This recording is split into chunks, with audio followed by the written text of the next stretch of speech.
എല്ലാവർക്കും സുഖമാണെന്ന് വിശ്വസിക്കുന്നു. എന്ത് ടെൻഷൻ ഉണ്ടെങ്കിലും ശരിയാകും. ആരും വിഷമിക്കണ്ട. നമുക്ക് നേരെ കഥയിലേക്ക് കടക്കാം. ഒന്ന് ലൈക്ക് ചെയ്ത് കണ്ടോളൂ. സബ്സ്ക്രൈബ് ചെയ്യാൻ മടിയില്ലാത്തവരാണെങ്കിൽ അതും ചെയ്തോളൂ. കഥയുടെ തുടക്കത്തിൽ തന്നെ ഇന്നത്തെ കഥ രാഹുൽ എന്ന സുഹൃത്തിൻ്റെ അച്ഛന് സംഭവിച്ച ഒരു കഥയാണ്. ഒരുപാട് വർഷങ്ങൾക്ക് മുന്നേ സംഭവിച്ചത്. ഒരു ഗവൺമെൻറ് ഉദ്യോഗസ്ഥൻ്റെ കാറാണ് അദ്ദേഹം ഓടിച്ചിരുന്നത്. അതുകൊണ്ട് തന്നെ പല പല സ്ഥലങ്ങളിലേക്ക് ദൂരയാത്ര ചെയ്യേണ്ടി വന്നിട്ടുണ്ട്. അങ്ങനെയുള്ള ദൂരയാത്രകൾ വരുമ്പോൾ 3-4 ദിവസം കഴിയുമ്പോഴാണ് വീട്ടിലേക്ക് തിരിച്ചെത്തുക. ഒരു ദിവസം ഇതുപോലെ മോഹനൻ ആ സർക്കാർ ഉദ്യോഗസ്ഥനെ ഒരുപാട് ദൂരെയുള്ള അദ്ദേഹത്തിൻ്റെ തറവാട്ടിലേക്ക് കൊണ്ടാക്കി. ശേഷം തിരിച്ച് 2 ദിവസം കഴിഞ്ഞ് വീട്ടിൽ വന്നപ്പോൾ അച്ഛന് നല്ല പനിയായിരുന്നു. കാരണം ചോദിച്ചപ്പോൾ അച്ഛനാണ് അന്ന് സംഭവിച്ച കാര്യങ്ങളെല്ലാം പറഞ്ഞത്. രാഹുലിൻ്റെ അച്ഛൻ്റെ പേര് മോഹനൻ. മോഹനൻ്റെ ഭാഗത്തു നിന്നും നമുക്ക് ആ കഥ കേൾക്കാം. എൻ്റെ പേര് മോഹനൻ. ഡ്രൈവിംഗ് പണി തുടങ്ങിയിട്ട് ഒരുപാട് വർഷങ്ങളായി. ജോലിയുടെ ഭാഗമായി പരിചയമില്ലാത്ത ഒരുപാട് സ്ഥലങ്ങളിലൂടെ യാത്ര ചെയ്യേണ്ടി വന്നിട്ടുണ്ട്. അന്നത്തെ കാലത്തെല്ലാം ഇന്നത്തെ പോലെ മൊബൈലും GPS ഒന്നും ഉണ്ടായിരുന്നില്ല. ഞാൻ എൻ്റെ സാറിനെ അദ്ദേഹത്തിൻ്റെ വീട്ടിൽ കൊണ്ടാക്കി തിരിച്ചു വരുമ്പോൾ അദ്ദേഹത്തിൻ്റെ അമ്മ ഒരു അമ്പലത്തിൽ ദർശനം നടത്തി വരുന്ന ദിവസമായിരുന്നു. അതുകൊണ്ട് തന്നെ സാറിൻ്റെ അമ്മ എൻ്റെ കയ്യിൽ കുറച്ച് പ്രസാദം തന്നു. എൻ്റെ കയ്യിലെന്തോ ചരട് നിർബന്ധിച്ച് കെട്ടിത്തരികയും ചെയ്തു. എനിക്കാണെങ്കിൽ അപ്പോൾ എത്രയും പെട്ടെന്ന് തിരിച്ചു പോരാനുള്ള ധൃതിയായിരുന്നു. കാരണം യാത്ര ഒരുപാട് ദൂരമുണ്ട്, ഏകദേശം 200 കിലോമീറ്റർ. അതുകൊണ്ട് ഞാൻ വേഗം തന്നെ അവിടെ നിന്ന് ഭക്ഷണമെല്ലാം കഴിച്ച് സാറിൻ്റെ വീട്ടിൽ നിന്നും ഇറങ്ങാൻ നേരം സാറിൻ്റെ അമ്മ ഒരു പേപ്പർ മടക്കി എൻ്റെ കയ്യിൽ തന്നിട്ട് പറഞ്ഞു, ഇത് കാറിൽ വെക്കണമെന്ന്. സമയം കിട്ടുമ്പോൾ അതിൻ്റെ ഒരു ചെറിയ ഫ്രെയിം ഉണ്ടാക്കി വണ്ടിയുടെ മുന്നിൽ തൂക്കിയിടാനും പറഞ്ഞു. ഞാൻ ആ പേപ്പർ എന്താണെന്ന് പോലും തുറന്നു നോക്കിയില്ല. കയ്യിൽ കിട്ടിയപ്പോൾ തന്നെ ഞാൻ പോക്കറ്റിലേക്ക് വെച്ചു. പിന്നെ യാത്ര ആരംഭിച്ചു. കാർ ഓടിച്ച് തിരിച്ചു പോയിക്കൊണ്ടിരിക്കുമ്പോൾ ഞാൻ കാറിലെ ഡീസൽ ടാങ്ക് ഫുള്ളാക്കിയിരുന്നു. എനിക്ക് തോന്നുന്നു അന്നത്തെ ആ ദിവസം എൻ്റെ വളരെ മോശം ദിവസമായിരുന്നു എന്നാണ്. കാരണം ഡീസൽ അടിച്ച് കുറച്ച് മുന്നോട്ട് പോയിക്കൊണ്ടിരുന്നപ്പോൾ കാറിൻ്റെ ടയർ പഞ്ചറായി. ടയർ ചേഞ്ചാക്കാൻ പിന്നീട് 1 മണിക്കൂർ എടുത്തു. ടയർ മാറ്റി കുറച്ച് ദൂരം സഞ്ചരിച്ചു കഴിഞ്ഞപ്പോൾ മുന്നിലാണെങ്കിൽ ഒരു വലിയ ട്രാഫിക് ഞാൻ കണ്ടു. അരമണിക്കൂറോളം ട്രാഫിക്കിൽ കാറ് ഒരടി പോലും ചലിച്ചില്ല. പുറത്ത് ഒരാളോട് അന്വേഷിച്ചപ്പോൾ മുന്നിലെവിടെയോ ഒരു ആക്സിഡൻറ്റ് നടന്നിട്ടുണ്ടെന്ന് അറിയാൻ കഴിഞ്ഞു. ആ സമയത്ത് എനിക്ക് എന്നോട് തന്നെ ദേഷ്യം തോന്നി തുടങ്ങി. വെറുതെ എത്ര സമയമാണ് വേസ്റ്റായത്. അതുകൂടാതെ ഇപ്പോൾ ട്രാഫിക്കും. വൈകുന്നേരമായിരുന്നു. തണുപ്പുകാലമായതുകൊണ്ട് തന്നെ പുറത്ത് നല്ല തണുപ്പുമായി തുടങ്ങി. അരമണിക്കൂർ കഴിഞ്ഞ് മെല്ലെ മെല്ലെ ബ്ലോക്കിൽ നിന്നും കാർ മുന്നോട്ട് ചലിക്കാൻ തുടങ്ങി. കുറച്ച് മുന്നോട്ട് പോയപ്പോൾ ആ പരിസരത്ത് താമസിക്കുന്ന കുറച്ച് ഗ്രാമവാസികളെ ഞാൻ അവിടെ വെച്ച് കണ്ടു. ഞാനുടനെ ഉച്ചത്തിൽ അവരോട് വിളിച്ചു ചോദിച്ചു, മുന്നിൽ എത്ര ദൂരം ട്രാഫിക് ഉണ്ടെന്ന്. അത് കേട്ട ആ ഗ്രാമവാസികളിൽ ഒരാൾ പറഞ്ഞു, എത്ര ദൂരമുണ്ടെന്നറിയില്ല, പക്ഷേ ഇവിടെ നിന്ന് നോക്കിയാൽ ഒരുപാട് ദൂരം ബ്ലോക്കുള്ള പോലെയാണ്. എനിക്കാണെങ്കിൽ നല്ല ക്ഷീണവും ഉണ്ടായിരുന്നു. എവിടെയെങ്കിലും ഒന്ന് വിശ്രമിക്കണമെന്ന് മാത്രമായിരുന്നു ആഗ്രഹം. ഒരുപാട് നേരം വണ്ടി ഓടിച്ചതുകൊണ്ട് തന്നെ നല്ല ക്ഷീണിതനായിരുന്നു ഞാൻ ആ ഗ്രാമവാസിയോട് ചോദിച്ചു, ഇവിടുന്ന് പോകാൻ വേറെ വല്ല വഴിയുമുണ്ടോ എന്ന്. അപ്പോൾ അയാൾ എന്നോട് പറഞ്ഞത് വേറെ വഴിയില്ല എന്നാണ്, ഏക വഴി ഇത് മാത്രം. ഞാൻ നിരാശയോടെ അയാളോട് നന്ദി പറഞ്ഞു. അത് കേട്ടപ്പോൾ ആ ഗ്രാമവാസികൾ അവിടെ നിന്ന് പോകാൻ തുടങ്ങി. അപ്പോഴാണ് അവരുടെ കൂടെ ഉണ്ടായിരുന്ന ഒരു കുട്ടി കുറച്ച് മുന്നിലേക്ക് അവരുടെ ഒപ്പം പോയിട്ട് പെട്ടെന്ന് തിരിച്ചു വന്ന് എൻ്റെ കാറിൻ്റെ അടുത്ത് വന്ന് പറഞ്ഞത്, അച്ഛൻ പറഞ്ഞത് ശരിയാണ്, ഇവിടെ ഒരു നല്ല വഴിയില്ല, പക്ഷേ ഒരു പൊട്ടിപ്പൊളിഞ്ഞ വഴിയുണ്ട്. ഞങ്ങളാ തിരിഞ്ഞു പോകുന്ന ആ വഴിയുണ്ടല്ലോ, പൊട്ടിപ്പൊളിഞ്ഞ വഴി, അതിലൂടെ വണ്ടി ഇറക്കി നിങ്ങൾ കുറച്ച് കറങ്ങിപ്പോയാൽ മതി. കുറച്ച് ഗ്രാമങ്ങളും ഒരു ചെറിയ കാടും കടന്നാൽ മതി. നിങ്ങൾ ഈ ബ്ലോക്ക് ഉണ്ടാകുന്നതിൻ്റെ ഒരുപാട് മുന്നിൽ ചെന്ന് കയറും. അത്രയും പറഞ്ഞുകൊണ്ട് ആ കുട്ടി അവിടെ നിന്നും പോയി. കുറച്ചു നേരം ഞാനൊന്ന് ആലോചിച്ച ശേഷം രണ്ടും കൽപ്പിച്ച് ആ പൊട്ടിപ്പൊളിഞ്ഞ റോഡിലേക്ക് വണ്ടി കയറ്റി. ആ വഴി ഞാൻ മുന്നോട്ട് പോകാൻ തുടങ്ങി. കുറച്ച് കിലോമീറ്റർ കഴിഞ്ഞതും ഞാനൊരു ഗ്രാമം കണ്ടു. അത് കഴിഞ്ഞ് വീണ്ടും മുന്നോട്ട് പോയി. സൂര്യൻ അസ്തമിച്ച് ഇരുട്ടാകാൻ തുടങ്ങിയിരിക്കുന്നു. അവിടെ അടുത്തുള്ള പല ആളുകളോടും ചോദിച്ച് ഞാൻ വീണ്ടും മുന്നോട്ട് തന്നെ പോയിക്കൊണ്ടേയിരുന്നു. അങ്ങനെ ഒരുപാട് ദൂരം പോയി കഴിഞ്ഞപ്പോൾ ഗ്രാമങ്ങളൊന്നും എനിക്ക് കാണാൻ സാധിക്കുന്നില്ല. സൂര്യൻ പൂർണ്ണമായും അസ്തമിച്ചു, ഇരുട്ടായി. മുന്നോട്ട് പോകുന്തോറും കാറിൻ്റെ 2 സൈഡിലും ഇരുട്ട് കട്ട പിടിച്ചു വരുന്നു. എനിക്കപ്പോൾ തോന്നിയത് ഇതായിരിക്കും ആ കുട്ടി പറഞ്ഞ കാടിൻ്റെ ഭാഗം. ഞാൻ മുഴുവനായും കാടിൻ്റെ അകത്തേക്ക് കയറുന്നതിന് മുന്നേ എൻ്റെ ഒരു സമാധാനത്തിന് വേണ്ടി വണ്ടി റോഡിൻ്റെ സൈഡിൽ ഒതുക്കി. എന്നിട്ട് കാറിൽ നിന്നും പുറത്തിറങ്ങി 4 ഭാഗത്തും ഒന്ന് നോക്കി. അവിടെയെല്ലാം ശാന്തമാണ്. ഇനി എത്ര ദൂരം പോകണമെന്ന് ഞാനിങ്ങനെ ചിന്തിച്ചു നിൽക്കുമ്പോൾ പുറകിലാരോ ചുമയ്ക്കുന്ന ശബ്ദം കേട്ടു. ഒരു വൃദ്ധൻ്റെ ശബ്ദമായിട്ടാണ് തോന്നിയത്. നോക്കിയപ്പോൾ ഒരു വൃദ്ധൻ തന്നെയാണ്. അദ്ദേഹം ആ വഴി എങ്ങോട്ടോ പോകുന്നു. ഞാൻ ആ വൃദ്ധനെ കണ്ടപ്പോൾ തന്നെ ഞാൻ തിരിഞ്ഞ് അയാളെ വിളിച്ച് ആ വൃദ്ധൻ്റെ അരികിലേക്ക് ഓടിച്ചെന്നു. എന്നിട്ട് ആ വൃദ്ധനോട് ചോദിച്ചു, എനിക്ക് ഹൈവേയിലേക്കുള്ള വഴിയിലേക്ക് ചെന്ന് കയറണം, ഇത് ശരിയായ വഴി തന്നെയല്ലേ? അത് കേട്ടപ്പോൾ ആ വൃദ്ധൻ എൻ്റെ മുഖത്തേക്ക് നോക്കിയിട്ട് ഞാൻ പോകേണ്ട നീണ്ടു കിടക്കുന്ന വഴിയിലേക്ക് നോക്കി. അദ്ദേഹത്തിൻ്റെ മുഖത്ത് നിന്നും എന്തോ ചിന്തിക്കുന്നുണ്ടെന്ന് എനിക്ക് മനസ്സിലായി. പിന്നെ എന്തോ ആലോചിച്ച ശേഷം അയാൾ പറഞ്ഞു, ഇത് ഹൈവേയിലേക്ക് പോകുന്ന വഴി തന്നെയാണ്. പക്ഷേ ഈ സമയത്ത് ഈ വഴി യാത്ര ചെയ്യുന്നത് അത്ര നല്ല കാര്യമല്ല. നിങ്ങൾ വന്ന വഴിയെ തിരിച്ചു പൊക്കോളൂ. അതുമാത്രമല്ല, ഈ വഴി കാറൊന്നും ഓടിക്കാൻ പറ്റിയ വഴിയല്ല. മുഴുവനായും പൊട്ടിപ്പൊളിഞ്ഞ് കല്ലും മണ്ണുമുള്ള പാതയാണ്. വഴിയിൽ എവിടെയെങ്കിലും കുടുങ്ങിപ്പോകും. ആ സമയത്ത് എൻ്റെ മനസ്സിലൂടെ കടന്നുപോയത്, അല്ലെങ്കിൽ തന്നെ സമയം ഒരുപാട് വൈകി. അപ്പോഴാണ് ഇയാൾ പറയുന്നത് 10-12 കിലോമീറ്റർ ഇനി തിരിച്ചു പോകാൻ. ഞാൻ പിന്നെ അയാളോട് കൂടുതലൊന്നും ചോദിച്ചില്ല. അയാളുടെ മുഖത്ത് നോക്കി ഞാനൊന്ന് പുഞ്ചിരിച്ച ശേഷം തിരിച്ച് കാറിലേക്ക് വന്ന് കയറി. ഹൈവേ കുറച്ച് മുന്നിലോട്ട് പോയാലുണ്ടെങ്കിൽ പിന്നെ എന്തിനാണ് പുറകിലോട്ട് പോകുന്നത്? ആ ഒരു ചിന്തയോടുകൂടി ഞാൻ മുന്നോട്ട് തന്നെ പോകാൻ ആരംഭിച്ചു. ഞാൻ സൈഡിലെ മിററിലൂടെ പുറകിലേക്കൊന്ന് നോക്കി. അപ്പോഴും ആ വൃദ്ധൻ എന്നെ തന്നെ ശ്രദ്ധിച്ചു നോക്കുകയാണ്. വഴി വളരെ മോശമായതുകൊണ്ട് തന്നെ ഞാനൊരു 30 കിലോമീറ്റർ സ്പീഡിലാണ് വണ്ടി ഓടിച്ചുകൊണ്ടിരുന്നത്. ഇരുട്ട് കൂടിക്കൂടി വരുന്ന പോലെ എനിക്ക് തോന്നി. ചുറ്റുമുള്ളതെല്ലാം ആ ഇരുട്ടിൽ മുങ്ങി നിൽക്കുന്നു. തണുപ്പുള്ളതുകൊണ്ട് മുന്നിലെല്ലാം മൂടൽമഞ്ഞുണ്ട്. ഹെഡ്ലൈറ്റിൻ്റെ പ്രകാശമുണ്ടെങ്കിലും മൂടൽമഞ്ഞുള്ളതുകൊണ്ട് മുന്നിലെ കാഴ്ചകളൊന്നും അത്ര വ്യക്തമല്ല. അങ്ങനെ പോയിക്കൊണ്ടിരിക്കുമ്പോൾ പെട്ടെന്ന് എൻ്റെ കാറ് എന്തിലോ ചെന്നിടിച്ചു. ഒരു വലിയ ശബ്ദത്തോടു കൂടി കാർ ഓഫായി. കാറിൻ്റെ ഹെഡ്ലൈറ്റും അതോടുകൂടി ഓഫായി. ഇത്രയും നേരം കാർ ഓടിച്ചു വന്നപ്പോൾ കാറിൻ്റെ എൻജിൻ സൗണ്ട് കേട്ടതുകൊണ്ട് പെട്ടെന്ന് നിന്നപ്പോൾ ചുറ്റുമുള്ള കാടിൻ്റെ ആ നിശബ്ദതയും ആ ഭയപ്പെടുത്തുന്ന ഇരുട്ടും ഇപ്പോഴാണ് മനസ്സിലായത്. മുന്നിലാണെങ്കിൽ ആ പരിസരത്തൊന്നും എനിക്ക് വേറെയൊന്നും കാണാൻ സാധിക്കുന്നില്ല. ഇതെല്ലാം പെട്ടെന്ന് സംഭവിച്ചതുകൊണ്ട് എനിക്ക് ശ്വാസം വിടാൻ ബുദ്ധിമുട്ട് പോലെ, ഹൃദയമിടിപ്പും കൂടി വരുന്നു. ഞാൻ വീണ്ടും ഒന്ന് കാറിൻ്റെ കീ തിരിച്ചു നോക്കി. എങ്ങനെയെങ്കിലും ഹെഡ്ലൈറ്റെങ്കിലും ഒന്ന് ഓണാക്കാൻ. എങ്ങനെയൊക്കെയോ ഞാൻ ഹെഡ്ലൈറ്റ് ഓണാക്കി. എന്നിട്ടും മുന്നിലൊന്നും എനിക്ക് കാണാൻ സാധിക്കുന്നില്ല. എനിക്കറിയാമായിരുന്നു എന്തോ കനമുള്ള സാധനമാണ് എൻ്റെ കാറിൽ ഇടിച്ചതെന്ന്. അതൊരു മനുഷ്യനാണോ മൃഗമാണോ എന്നൊന്നും അറിയില്ല.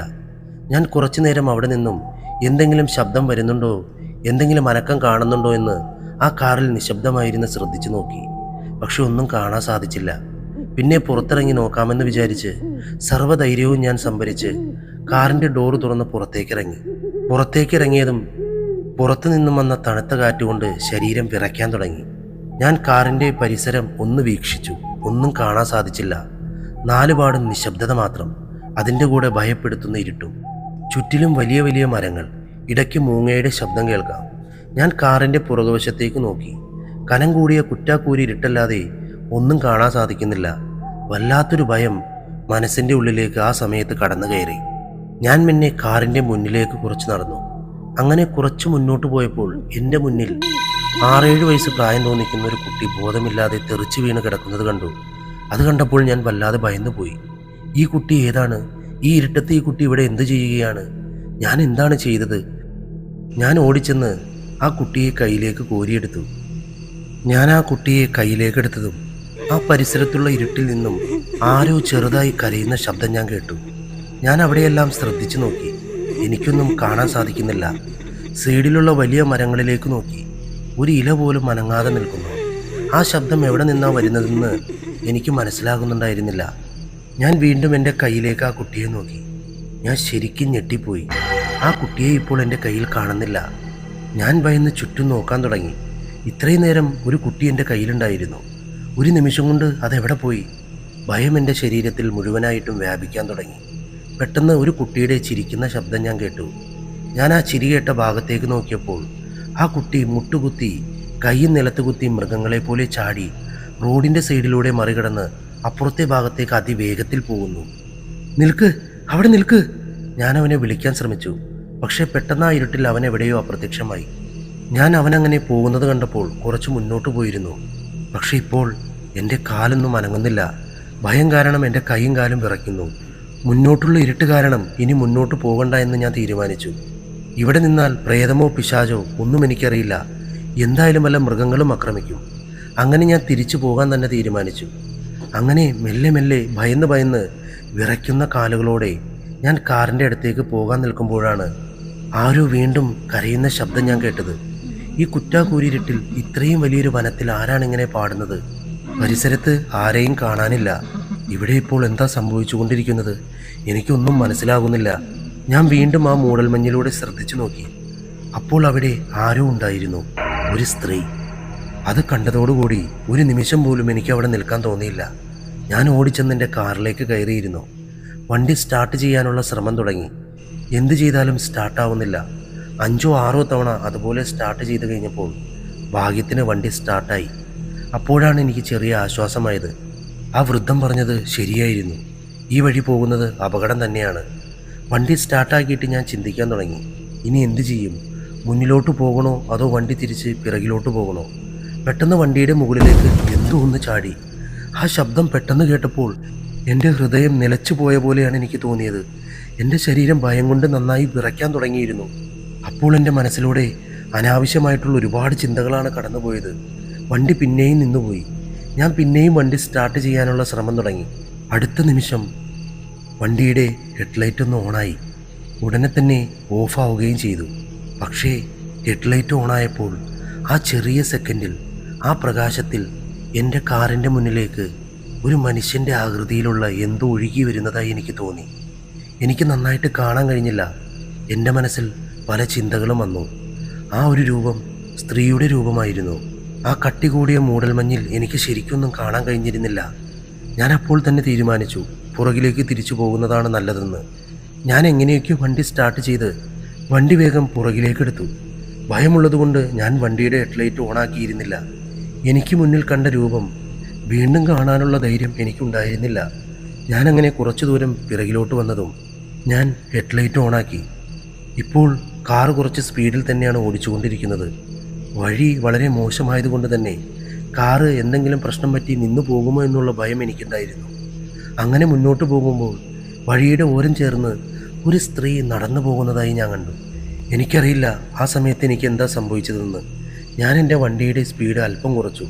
പെട്ടെന്ന് എന്തോ മനസ്സിൽ തോന്നിയതുപോലെ സ്പീഡ് വീണ്ടും കൂട്ടി ആ സ്ത്രീയെ മറികടന്നു പോയി. എങ്ങനെയെങ്കിലും എനിക്ക് ഈ കാട്ടിൽ നിന്നും പുറത്തു കടക്കണമായിരുന്നു. എനിക്കൊന്നും മനസ്സിലാകുന്നുണ്ടായിരുന്നില്ല. ഞാനാ കണ്ടത് അത് സത്യമാണോ അതോ ഭയം കൊണ്ട് എൻ്റെ മനസ്സിലെ വെറും തോന്നലാണോ? ചുറ്റുപാടും അന്തരീക്ഷവും വളരെ ശാന്തമായിരുന്നു. അങ്ങനെ പിന്നെയും മുന്നോട്ട് പോകുമ്പോൾ പെട്ടെന്ന് നേരത്തെ കണ്ട ചെറിയ കുട്ടി എൻ്റെ കാറിൻ്റെ മുന്നിലൂടെ ഓടി മാറിയതും ഞാൻ കാറ് ഉടനെ തന്നെ ബ്രേക്ക് ചവിട്ടി. പക്ഷേ ഞാൻ വണ്ടി നിർത്തിയില്ല. എന്തൊക്കെയാണ് എനിക്ക് സംഭവിച്ചു കൊണ്ടിരിക്കുന്നത്? എനിക്ക് മനസ്സിലാകുന്നില്ല. ആ സ്ത്രീയും ആ കുട്ടിയും എന്താണ് ഇവർ രണ്ടുപേരും ഇവിടെ ചെയ്യുന്നത്? അതും ഈ കാട്ടിൽ ഇത്രയും ഇരുട്ടിൽ. പെട്ടെന്ന് കുറ്റിച്ചെടികൾക്കിടയിൽ നിന്നും ആ സ്ത്രീ വന്ന് എൻ്റെ കാറിൻ്റെ മുന്നിൽ നിന്നു. ഇപ്രാവശ്യം ഞാൻ കാറിൻ്റെ ഹെഡ്ലൈറ്റ് ഓഫാക്കിയില്ല. എനിക്ക് കാണണമായിരുന്നു എന്താണ് ആ സ്ത്രീ കാണിക്കുന്നതെന്ന്. ആ സ്ത്രീ റോഡിൻ്റെ നടുവിൽ തന്നെ നിൽക്കുന്നുണ്ട്. പെട്ടെന്ന് ആ സ്ത്രീ മുഖമുയർത്തി എന്നെ നോക്കി. ആ കാഴ്ച കണ്ടതും ഞാൻ വിറങ്ങലിച്ചു പോയി. കാരണം അവരുടെ മുഖം അത്രയും ഭയപ്പെടുത്തുന്നതായിരുന്നു. മുഖമെല്ലാം കീറി മുറിഞ്ഞിരിക്കുന്നു. ഹെഡ്ലൈറ്റിൻ്റെ വെളിച്ചത്തിൽ എല്ലാം വ്യക്തമായി കാണാൻ പറ്റുന്നുണ്ടായിരുന്നു. കണ്ണുകൾ രണ്ടും പുറത്തേക്ക് വന്ന് വെളുത്തിരിക്കുന്നു. ആ സ്ത്രീയുടെ ശരീരത്തിലെ തോലെല്ലാം പാമ്പിൻ്റേതുപോലെയാണ് എനിക്ക് തോന്നിയത്. ഇനി ഞാൻ എന്തു ചെയ്യും? ആ സ്ത്രീ വല്ലാത്തൊരു ചിരി ചിരിക്കുന്നു. ആ ശബ്ദം എൻ്റെ കാതുകളിൽ വന്നലയ്ക്കുമ്പോൾ എൻ്റെ ഹൃദയം പൊട്ടി വെളിയിൽ വരുമോ എന്ന് പോലും എനിക്ക് തോന്നി. പെട്ടെന്ന് വണ്ടിയും ഓഫായി. അതിൻ്റെ കൂടെ ഹെഡ്ലൈറ്റും അണഞ്ഞു. ഞാൻ ഉടൻ തന്നെ വണ്ടി സ്റ്റാർട്ട് ചെയ്ത് ഹെഡ്ലൈറ്റ് ഓണാക്കാനുള്ള ശ്രമം തുടങ്ങി. ഹെഡ്ലൈറ്റ് ഓണായപ്പോൾ മുന്നിലെ സ്ത്രീയെ കാണുന്നില്ല. അത് കണ്ടപ്പോൾ എനിക്ക് ചെറിയൊരു ആശ്വാസം തോന്നി. പിന്നെ എന്താണെന്നറിയില്ല, പെട്ടെന്ന് എനിക്ക് വല്ലാത്ത ചൂട് അനുഭവപ്പെടാൻ തുടങ്ങി. അത്രയും നല്ല തണുപ്പത്തും എന്തുകൊണ്ടാണ് എനിക്ക് ചൂട് അനുഭവപ്പെടുന്നത് എനിക്കറിയില്ലായിരുന്നു. ഞാൻ വിയർക്കാൻ തുടങ്ങി. ഞാൻ വണ്ടി സ്റ്റാർട്ട് ചെയ്തെങ്കിലും എനിക്ക് ഓടിക്കാൻ പറ്റുന്നില്ല. ബ്രേക്കിൽ വയ്ക്കാനുള്ള ശക്തി എൻ്റെ കാലിന് ലഭിക്കുന്നില്ല. എനിക്ക് പ്രഷർ കൂടിയത് കൊണ്ടാണോന്നറിയില്ല, എൻ്റെ ശരീരത്തിനെ ഒന്ന് അനങ്ങാൻ പോലും എനിക്ക് സാധിക്കുന്നില്ല. മെല്ലെ മെല്ലെ എനിക്ക് ശ്വാസം മുട്ടാൻ തുടങ്ങി. ഞാൻ എങ്ങനെയൊക്കെയോ കഷ്ടപ്പെട്ട് എൻ്റെ ഡോർ സൈഡിലെ വിൻഡോ ഗ്ലാസ് താഴ്ത്തി. പുറത്തേക്ക് തല ചരിച്ചു വെച്ച് ഞാൻ ശരിക്കും ശ്വാസം വലിച്ചു വിടാൻ ശ്രമിച്ചു. അപ്പോഴും കാറിൽ നിന്നും പുറത്തിറങ്ങാനുള്ള ധൈര്യം എനിക്കുണ്ടായിരുന്നില്ല. അതുകൊണ്ട് ഞാൻ വളരെ കഷ്ടപ്പെട്ട് എൻ്റെ അപ്പുറത്തെ സൈഡിലെ ഗ്ലാസും താഴ്ത്തി. അപ്പോഴാണ് എനിക്കൊരു കാര്യം മനസ്സിലായത്. എൻ്റെ കാറിൻ്റെ പുറകിലെ സീറ്റിൽ ആരോ ഇരിക്കുന്നുണ്ട്. എന്നെ തന്നെ ശ്രദ്ധിച്ചു നോക്കുകയാണ്. എൻ്റെ ഇടത്തെ കണ്ണിൻ്റെ സൈഡിലൂടെ ഞാനത് കണ്ടിരുന്നു. പക്ഷെ എന്നിട്ടും തിരിഞ്ഞു നോക്കാനുള്ള ധൈര്യം എനിക്കില്ല. ഞാൻ നേരെ തന്നെ നോക്കിയിരുന്നു. സ്റ്റിയറിങ്ങിൽ 2 കൈയും വെച്ചു. പക്ഷേ സ്റ്റിയറിങ്ങിൽ എൻ്റെ കൈ ഉറച്ചു നിൽക്കുന്നില്ല, വിറയ്ക്കുകയാണ്. എൻ്റെ ചിന്തകളും ശരീരവും ഒരുപോലെ ഉറച്ചുപോയി. കാറിൻ്റെ ഉള്ളിൽ ചെറിയൊരു റെഡ് ലൈറ്റ് കത്തുന്നുണ്ടായിരുന്നു. പെട്ടെന്ന് എൻ്റെ കാറിൻ്റെ പുറകിൽ നിന്നും ഒരു കരച്ചിലിൻ്റെ ശബ്ദം കേൾക്കാൻ തുടങ്ങി. ഞാൻ ഭയന്ന് വിറച്ച് അവിടെ തന്നെ ഇരുന്നു. കുറച്ച് മിനിറ്റുകൾ കഴിഞ്ഞപ്പോൾ എന്തും വരട്ടെ എന്ന് കരുതി ധൈര്യം സംഭരിച്ച് പുറകിലേക്കൊന്ന് തിരിഞ്ഞു നോക്കി. ആ കാഴ്ച എൻ്റെ മരണം മുന്നിൽ കണ്ടതുപോലെയായിരുന്നു. മുടിയെല്ലാം അഴിച്ചിട്ട് മുഖമെല്ലാം വിണ്ടുകീറി തലയോട്ടി പുറത്തു കാണുന്ന രീതിയിൽ അതിഭീകരമായൊരു സ്ത്രീരൂപം. എനിക്കവരോട് ചോദിക്കണമെന്നുണ്ടായിരുന്നു, നിങ്ങൾ ആരാണെന്ന്, എൻ്റെ പുറകെ എന്തിനാണ് വരുന്നതെന്ന്. എന്ത് ചെയ്യാനാ? ഭയം കാരണം തൊണ്ടയിൽ നിന്നും ഒരു ശബ്ദം പോലും പുറത്തേക്ക് വരുന്നില്ല. ഞാനൊന്നും മിണ്ടാതെ അവിടെ തന്നെ ഇരുന്നു. കുറച്ചു കഴിഞ്ഞപ്പോൾ ആ സ്ത്രീയുടെ കരച്ചിലിൻ്റെ ശബ്ദം കേൾക്കാതെയായി. പക്ഷെ എന്നിട്ട് ഞാൻ തിരിഞ്ഞു നോക്കിയില്ല. കുറച്ചു നേരം അങ്ങനെ തന്നെ ഇരുന്നിട്ട് എൻ്റെ വണ്ടിയിലെ മിറർ ഗ്ലാസ്സിലൂടെ പുറകിലേക്ക് നോക്കി. ആ സ്ത്രീ അവിടെ തന്നെ ഉണ്ടായിരുന്നു. അവരെന്നെ തന്നെ സൂക്ഷിച്ചു നോക്കുകയാണ്. അതിൻ്റെ കൂടെ ഭയപ്പെടുത്തുന്ന രീതിയിൽ ഒരു ചിരിയും. അത് കണ്ടതോടുകൂടി എൻ്റെ സകല നിയന്ത്രണവും വിട്ടു. എൻ്റെ ബോധം ഒന്ന് നഷ്ടപ്പെട്ടിരുന്നെങ്കിൽ എന്ന് പോലും ഞാൻ ആഗ്രഹിച്ചു പോയി.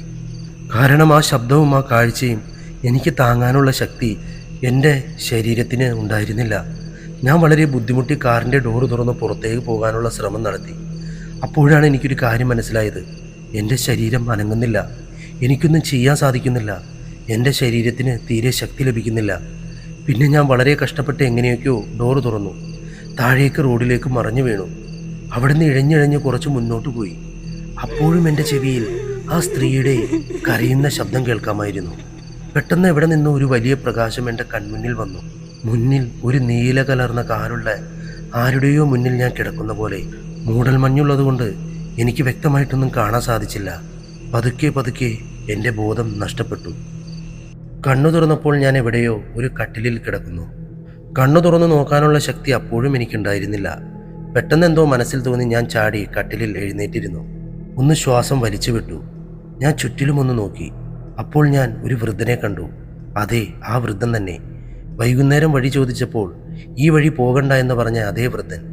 എനിക്ക് ചായ പോലെ എന്തോ ഒന്ന് കുടിക്കാൻ തന്നു. എന്നിട്ട് ആ വൃദ്ധൻ എന്നോട് പറഞ്ഞു, ഇത് കുടിച്ചോ, നിന്റെ അസുഖം മാറിക്കോളൂ. എൻ്റെ കൈകൾ രണ്ടും അപ്പോഴും വിറയ്ക്കുന്നുണ്ടായിരുന്നു. ഞാൻ വളരെ കഷ്ടപ്പെട്ട് ആ വൃദ്ധൻ തന്ന ചായ പോലെ തോന്നിക്കുന്ന ഒരു കറുത്ത പാനീയം കുടിച്ചു. അപ്പോഴേക്കും ആ വൃദ്ധനും ഒരു സൈഡിലേക്ക് പോയിരുന്നു. എന്നിട്ട് എന്നോട് പറയാൻ തുടങ്ങി, ഞാൻ നിന്റെ ശവശരീരം നോക്കാനായിട്ടാണ് കാട്ടിലേക്ക് വന്നത്. നോക്കുമ്പോൾ നിനക്ക് ശ്വാസമുണ്ടായിരുന്നു. അതുകൊണ്ടാണ് ഞാൻ നിന്നെ അവിടെ നിന്ന് എങ്ങനെയൊക്കെ എടുത്ത് കഷ്ടപ്പെട്ട് ഇവിടെ കൊണ്ടുവന്നത്. ആ പിശാച് ഇന്നേ വരെ ആരെയും ജീവനോടെ വെറുതെ വിട്ടിട്ടില്ല. പക്ഷേ നിന്റെ ഷർട്ടിൻ്റെ പോക്കറ്റിലുണ്ടായിരുന്ന ആ പേപ്പറാണ് കഴിഞ്ഞ രാത്രി നിന്നെ അപകടത്തിൽ നിന്നും രക്ഷപ്പെടുത്തിയത്. അത് പറഞ്ഞുകൊണ്ട് ആ വൃദ്ധൻ ആ കയ്യിലുണ്ടായിരുന്ന പേപ്പർ നിവർത്തി എൻ്റെ കയ്യിലേക്ക് തന്നു. അതിൽ മഹാകാളിയുടെ ഫോട്ടോയായിരുന്നു. അതെ, എൻ്റെ സാറിൻ്റെ അമ്മ വണ്ടിയിൽ ഫ്രെയിം ചെയ്ത് തൂക്കിയിടാൻ തന്ന അതേ ഫോട്ടോ തന്നെ. ഞാൻ ഉടനെ ആ ഫോട്ടോയിലേക്ക് നോക്കി കൈകൂപ്പി. അപ്പോൾ എൻ്റെ കൺമുന്നിലൂടെ കഴിഞ്ഞ ദിവസം രാത്രിയിൽ സംഭവിച്ച കാര്യങ്ങൾ ഒരു ഫോട്ടോയിൽ എന്ന പോലെ മിന്നിമാറാൻ തുടങ്ങി. അവസാനം ഞാനൊരു നീല കലർന്ന കാൽച്ചോട്ടിലാണ് കിടന്നത്. അതിൽ നിന്നും ഒരു പ്രകാശം വരുന്ന പോലെ എനിക്ക് തോന്നിയിരുന്നു. എനിക്കറിയില്ല അതെന്താണെന്ന്. പക്ഷെ ഇപ്പോൾ എനിക്ക് ഉറപ്പാണ്, അത് മഹാകാളിയുടെ കാലായിരിക്കും. ഞാൻ ആ വൃദ്ധനോടും ഇക്കാര്യങ്ങളെല്ലാം പറഞ്ഞു. അത് കേട്ടപ്പോൾ വൃദ്ധൻ പറഞ്ഞു, നീ ഭാഗ്യവാനാണ്. മഹാകാളി നിന്നെ സഹായിച്ചിരിക്കുന്നു. അമ്മയാണ്. അവരുടെ കുട്ടികൾ ബുദ്ധിമുട്ടിലാകുമ്പോൾ അവരെ ഒരിക്കലും കൈവിടില്ല. അതാണ് അമ്മ. പിന്നെ ആ പിശാചുണ്ടാകാൻ കാരണം അവർ വർഷങ്ങൾക്ക് മുന്നേ ഈ ഗ്രാമത്തിൽ വന്നൊരു കുടുംബമാണ്. ആ പിശാചായിട്ട് വരുന്ന സ്ത്രീ വളരെ ദുഷ്ടയായ സ്ത്രീയായിരുന്നു. ആരോടും ഒരു ദയയുമില്ല. എല്ലാവരോടും എന്നും വഴക്ക്. ആ സ്ത്രീയുടെ ഭർത്താവ് ആ സ്ത്രീയെ പറഞ്ഞു മനസ്സിലാക്കാൻ ഒരുപാട് ശ്രമിച്ചിട്ടുണ്ട്. പക്ഷെ അതുകൊണ്ടൊന്നും കാര്യമുണ്ടായിരുന്നില്ല. അങ്ങനെ ഇരിക്കെ ഒരു ദിവസം ആ സ്ത്രീയുടെ ഭർത്താവിനെ കാട്ടിലെ ഏതൊരു മൃഗം കടിച്ചു കീറി കൊന്നുകളഞ്ഞു. ആ സംഭവം ആ സ്ത്രീയെ വല്ലാതെ തളർത്തിക്കളഞ്ഞു. അങ്ങനെ വീണ്ടും കുറച്ചുനാൾ കഴിഞ്ഞപ്പോൾ അവരുടെ കുട്ടിയെ കാണാതെയായി. കുട്ടിയെ കാണാതായപ്പോൾ അത് ഗ്രാമത്തിലുള്ളവർ മനഃപൂർവ്വം കുട്ടിയെ ഒളിപ്പിച്ചതാണെന്ന് ആ സ്ത്രീ പറഞ്ഞു നടന്നു. പക്ഷെ ആരൊക്കെയോ ആ കുട്ടി കാടിൻ്റെ ഉള്ളിലേക്ക് കയറി പോകുന്നത് കണ്ടവരുണ്ട്. അത് മനസ്സിലാക്കിയ ആ സ്ത്രീ ആ കുട്ടിയെ തിരയാൻ കാടിൻ്റെ അകത്തേക്ക് കയറിപ്പോയി. അതിനുശേഷം ആ സ്ത്രീയും കുട്ടിയും ഇന്നേ വരെ തിരിച്ചു വന്നിട്ടില്ല. കുറച്ച് ദിവസങ്ങൾ കഴിഞ്ഞപ്പോൾ ആ സ്ത്രീയുടെ ദ്രവിച്ച ശരീരം കാട്ടിൽ നിന്നും കുറച്ച് ആളുകൾക്ക് കിട്ടി. ആ കുട്ടിയെപ്പറ്റി ഇന്നും ഒരു അറിവുമില്ല. പിന്നെ കുറച്ച് ദിവസങ്ങൾ കഴിഞ്ഞതോടുകൂടി ആ സ്ത്രീയുടെ ആത്മാവിനെ പലരും കാണാൻ തുടങ്ങി. രാത്രിയിൽ ഈ അടുത്തുള്ള ഗ്രാമത്തിലെല്ലാം ആ പിശാച് വരാൻ തുടങ്ങി. എന്തോ കരയുന്ന പോലെ ശബ്ദമുണ്ടാക്കി ഈ ഗ്രാമത്തിലെല്ലാം ചുറ്റിത്തിരിയും. ഗ്രാമത്തിലുള്ളവർക്ക് സമാധാനത്തോടെ ഉറങ്ങാൻ പറ്റാത്ത അവസ്ഥയായി. അതുകൊണ്ട് തന്നെ ഒരു മന്ത്രവാദിയെ കൊണ്ടുവന്ന് ആ ദുഷിച്ച പിശാചിനെ ആ കാടിൻ്റെ അകത്ത് തന്നെ മന്ത്രവാദം കൊണ്ട് ബന്ധിച്ചു. അതുകൊണ്ട് തന്നെ ആ സ്ത്രീയുടെയും കുട്ടിയുടെയും ആത്മാവിന് ഗ്രാമത്തിലേക്ക് വരാൻ സാധിക്കാതെയായി. ആ കാട്ടിൽ തന്നെ അലഞ്ഞു നടക്കാൻ തുടങ്ങി. അത്രയും പറഞ്ഞ് അയാൾ പറഞ്ഞു നിർത്തി. അങ്ങനെ ഞാൻ കുറച്ചു നേരം കൂടി അവിടെ വിശ്രമിച്ച് ഞാൻ എൻ്റെ കാറിൽ വീട്ടിലേക്ക് തിരിച്ചു. വീട്ടിലെത്തിയിട്ട് 3-4 ദിവസം നല്ല പനിയായിരുന്നു. തിരിച്ച് ഞാൻ ജോലിയിൽ കയറിയപ്പോൾ എൻ്റെ സാറിനോട് ഞാൻ ഈ കാര്യങ്ങളെല്ലാം പറഞ്ഞു. ഞാൻ മഹാകാളിയുടെ ഒരു ചിത്രവും വണ്ടിയുടെ മുന്നിൽ തൂക്കിയിരുന്നു. സാറിൻ്റെ അമ്മയെ കണ്ടപ്പോൾ ഞാൻ അമ്മയുടെ കാലിൽ വീണു. കാരണം ആ അമ്മ തന്ന മഹാകാളിയുടെ ഫോട്ടോയാണ് ഇന്ന് ഞാൻ ജീവിച്ചിരിക്കാൻ കാരണം.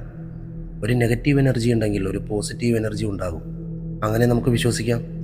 പോസിറ്റീവ് എനർജി എന്ന് പറഞ്ഞാൽ നമ്മൾ വിശ്വസിക്കുന്ന ദൈവങ്ങളായിരിക്കും.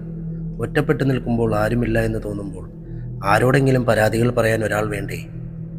എന്തായാലും കഥ ഇഷ്ടപ്പെട്ടെന്ന് കരുതുന്നു. വീണ്ടും പുതിയ കഥയുമായി വരാം. Love you all. ബൈ. വെറും കഥയായി കാണുക. Okay, by.